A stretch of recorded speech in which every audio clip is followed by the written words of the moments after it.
And welcome to chapter 23 in the Chronicles of Corona. We have now for 23 weeks been visiting people around the world who have experienced this virus, this coronavirus. And it's part of our journey to check in with each other. How are things in different parts of this land? It's that new saying, we're all in the same storm, but we're not all in the same boat. So I am really glad to have Kacy Kracke here with us today. And she is a recent graduate of Central Washington University. And Kacy, you'll have to make sure I get this right. Your degree is in history and education. Is that right? Correct. Super. Well, it's really cool to have you here. The first thing I always ask is about your heroic name. And before we started recording, I asked you if you might have a name. What would that be? My first thought is Pig Lady, because Henry's sister knows me by Pig Lady. And why Pig Lady? Why does she call you Pig Lady? Pigs are my favorite animal, and I think Henry was Googling a whole bunch of pictures of pigs for me one day, and she goes, "Why are you doing that?" And do you have, like, does it matter what kind of pig? Is it the potbelly pig, the farm pig? Just pigs? Just pigs. I'm not picky. Not picky. Well, they're a very smart animal, right? Yeah.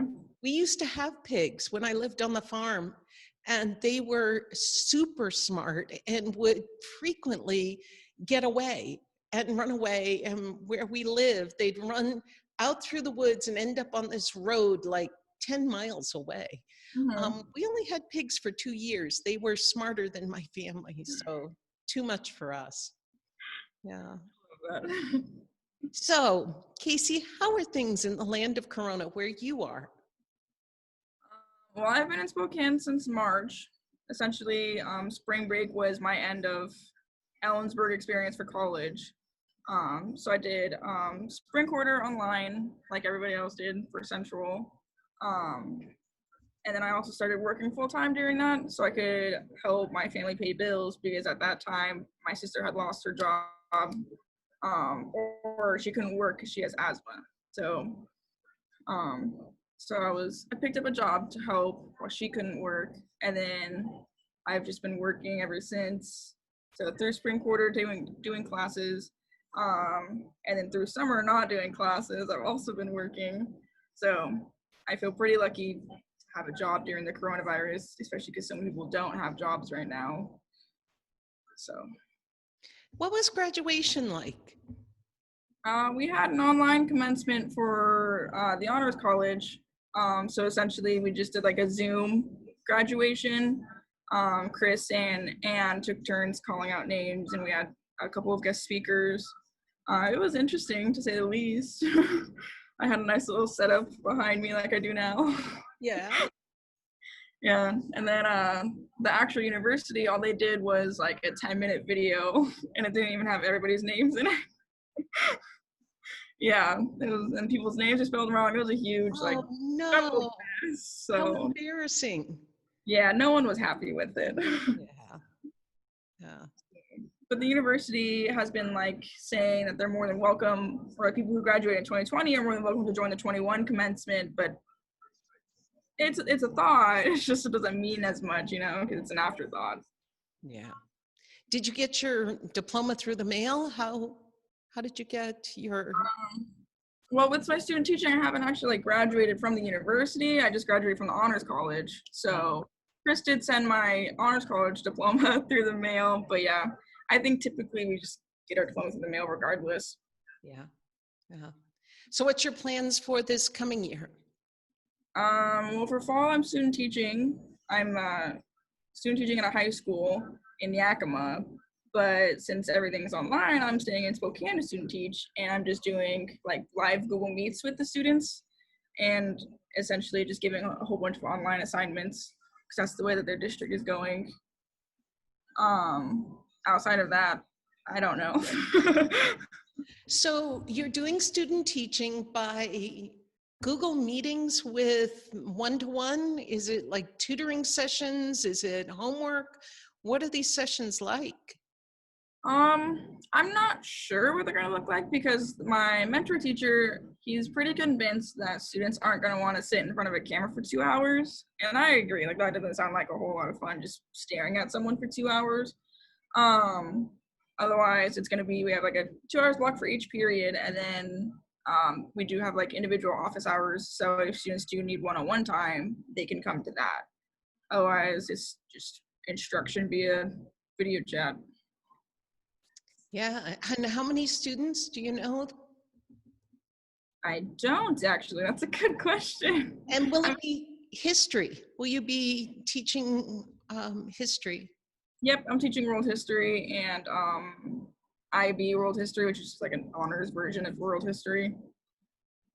And what do you think as you look at the pandemic and what's happening with our country, the political situation? Any advice as a history teacher, watching history repeat itself? Yeah, I think that's the hardest part is like, especially because people keep comparing this to the Spanish flu. Like we watched how that worked in the 1920s and we're going through everything again and we're still repeating the same mistakes of not social distancing and not wearing masks and thinking it's an election year problem and not just a problem. So I think we're being pretty dumb, to say the least. Words from a trained teacher. The evaluation is, that's dumb. Okay, that seems like something, yeah, the teacher could evaluate for. What about with, Henry was thinking that you had especially studied wars. Is that true? I have an interest in wars. I don't have any like special degree in it yet because that's what my master's is going to be. But he definitely gets an earful of war history. So talk about that some as you look at what's happening around the world and the radicalization around the world. What do you see? I going back to the coronavirus, I see a lot of repeating of history because not a whole lot of people are looking at how things in the past have worked. You know, like it's just a whole lot of like there's revolutions and revolutions and then there's peacetime because things are okay and then suddenly things are not okay anymore because a bad guy got into power, and then it's just a cycle that no one can figure out how to stop. Yeah, it's quite a global cycle, isn't it? Mm-hmm. So what I've seen is the places that seem to be doing the best or the least ego-centered places are those with women in power. What do you think? New I want to Zealand? agree with that. What do you think? Yeah.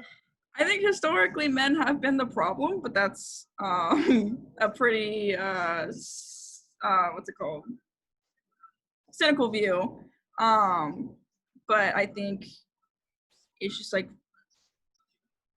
with behind every major issue in the world historically, it's been a man. But then people are like, well, behind every great man's a woman. It's like, yeah, but y'all won't let her talk, so.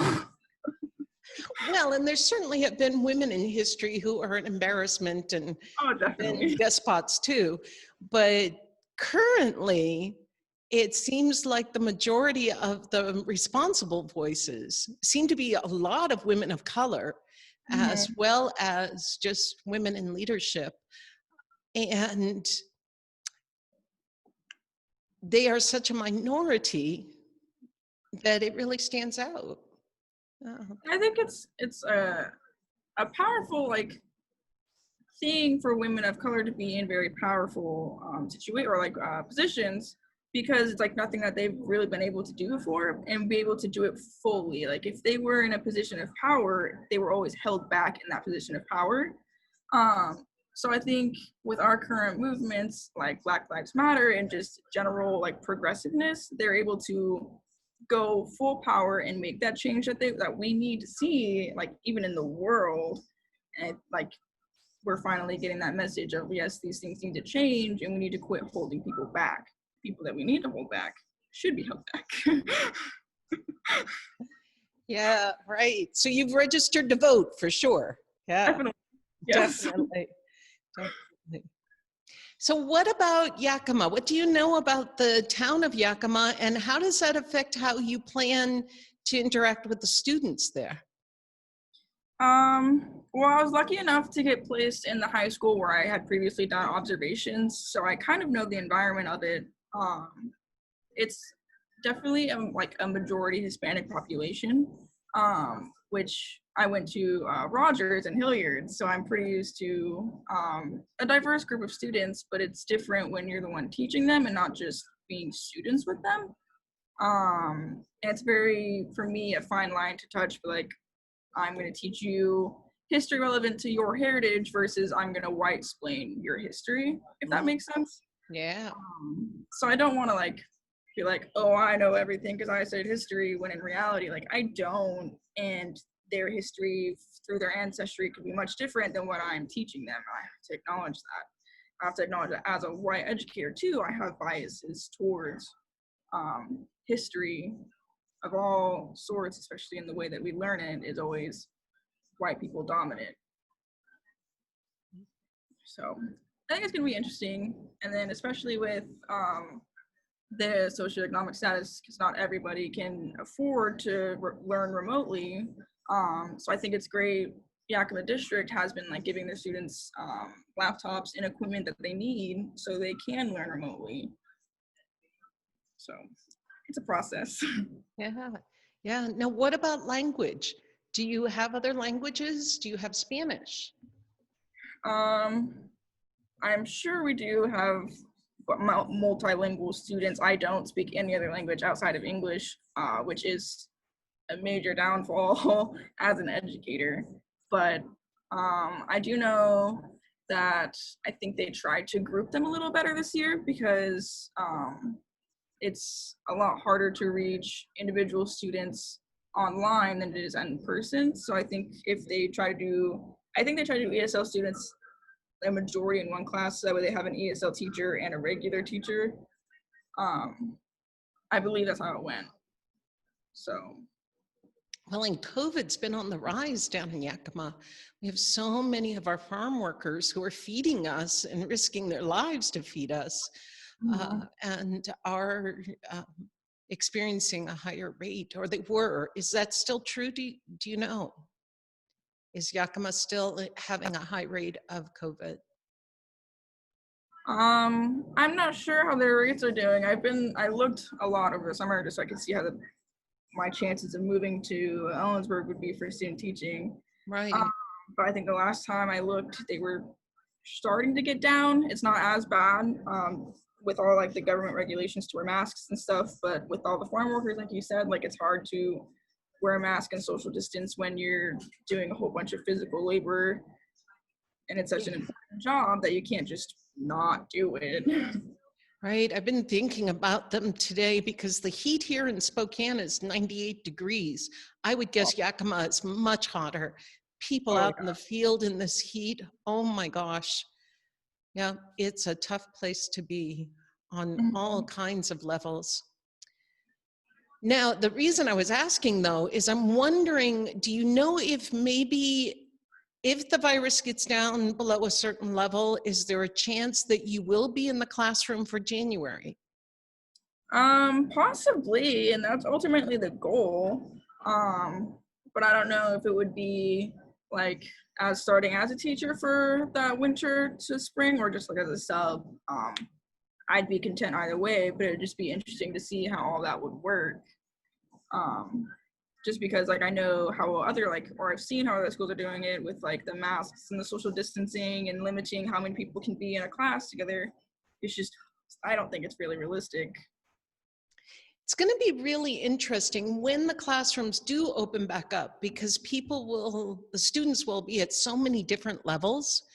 I'm wondering what's the out of the box new model? And maybe you'll come up with it during your student teaching this semester. I can almost see little one-room classes happening with kids of all different ages moving forward, but I don't know. Is there a model like when kids come in that are behind in reading? Is there a model already in place, or does it need to be invented? Well, I know we already have, like, education already has, like, for, like, behind in reading, there's or like reading assistance. So, like, there's like 504 plans and just like special like things that teachers are supposed to do to help that student get on. And then, like, if they're just really behind or just like really not getting it, there are like extra supportive staff available for students like that. So I can see, like, post online learning, say like January, that could be something that we're all gonna have to learn, is how to support students in like learning how to read. I mean, which essentially we already do. Like, reading history is different than reading fiction novel, um, but it's just going to be a lot more intense than what we already see and do. Um, but I know in sense of that, like, we're focusing heavily on project-based learning. So hopefully not too many people are going to be behind in like the important categories such as reading and writing. But I just know that, like, at least in my classes, we're not going to do heavy intensive, like, read this book in a week. Like, that's unrealistic. Yeah, yeah. I'm even wondering too about summer school. Has there been talk about the school year going year round once it can go, to help catch people up? Is that in the conversations yet, or? I don't know. I think we're trying to make it till the end of the year right now. Right, just trying to figure out now, for sure, for sure. But it would make sense for school to end up going through the summer this year at least. Just, I don't know how. Well, so I think my sister, she lives in Florida, so I think she was saying that they're just going to open back up. So in cases like that, I don't see why summer school be necessary. But in situations where students are going to be online or remote for the entire year, that would make sense to include an online portion or a summer portion. And what about your family? You said you have a sister who has asthma, Yeah. and how is your family doing around the country through this virus? Um, we're making it. I live with my mom and my sister, so basically our days consist of, like, we work together too. So we're just surrounded by each other 24/7, which is a lot of fun, but we don't get um outside interactions with people, so it's safer for us. But also, I have a sister in Florida, and she has two small children, so she's been pretty anxious about everything. And her daughter is starting preschool in the fall, so she's a little nervous on that, but also excited to have her daughter actually have friends. Yeah. Yeah, that's social development, right? It's this balance of risk to benefit. What is the risk to benefit? And certainly having a social development. And I know kids they'll be able to rebound, and they'll be able to catch up, and well, they'll always have some effect of this, right? Developmentally, depending where they are. Yeah. Me and my sister talked about that a little bit because I didn't think opening schools right now is a good idea, especially in Florida. Um, but she was, and like we had like an extensive conversation, and like at one point she was like, well, you have to think, Kacy, like, there's a lot of students where home lives are not the safest lives for them. Right. And school is that safe haven. I'm like, that's really sad, and you're right. Conflict. So, like, there's a toss up between like whether it's a good idea for schools to open or not, especially when school is a place for people to be safe because their home lives are not that. It's just, for up to me, that wouldn't be the thing. But Yeah. Yeah, and the same with hunger. Our Mhm. level of hunger in this country is startling. The school has to be the one to help feed them. Yeah. Yeah. Yeah. Yeah, my friend, she works at a school in Puyallup, and they were doing, or I think they still did throughout summer, but like at certain times of the day, they would just deliver food to the kids who needed it, or like they would come pick it up. So they at least knew that their students weren't starving, but outside of that, couldn't really do a whole lot. Right, right. And it's simple food. It's not exciting food. And I think about that too. Because there are those people who think that what an advantage, those poor folk, they get it better than us. And it's like, no, they don't. No, they really, really don't. What is your message to the world? If you could get a message out as a teacher, as a person, as a Central Washington University scholar, what would you want people to know? Oh gosh. Well, the first thing that came to mind was stop and think. And that has like multiple layers to it. Like ultimately, like if you're gonna make a decision, like stop and think about it, but also you have to stop and think about people's lives. Like if someone's being really rude, why are they being rude? Like what's going on outside of what you can see. But also a reason why I wanted to be a teacher was because like especially like high school, is that no one really considers teenage development a huge deal, but like the stuff that happens in your teenage years are very developmentally important, and it's all boiled down to teenage drama that's not going to have an effect on you, but it does have an effect. So I think it's just stop and think about what's going on, why is it going on, and how can you help what's going on ultimately.